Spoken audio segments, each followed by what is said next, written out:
đi làm của một yếu rồi thấy Đổi về kém 3 lần cán nào không? 3 lần rồi à. 3 lần. Ờ. Bây giờ trên 10 năm mà. Lâu rồi mày hai cái này rồi nó còn có đây. Ờ. Mấy lần cán rồi hả? Tao biết cái bây giờ tao kém 3 lần cán tao biết. 3 lần cán rồi chứ trên đâu. 10 năm rồi. Thôi rồi đó. Rồi. Bây giờ nó béo gố rồi nó mềm. Trên 10 năm rồi bòn. Đâu rồi đó. Tôi mua bao giờ tôi chưa làm mà người nào quá mua chưa làm.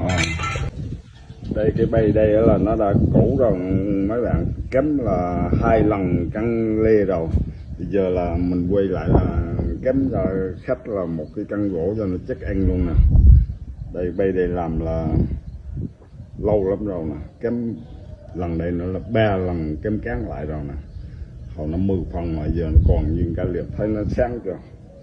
Nó làm cũ rồi mà giờ bay đây làm rất ngon luôn, còn xây 4 lỗ được luôn, làm tất cả chục năm rồi mà giờ vẫn còn lưỡi 9 diêm nha, chứ không phải lưỡi 11, thấy chưa.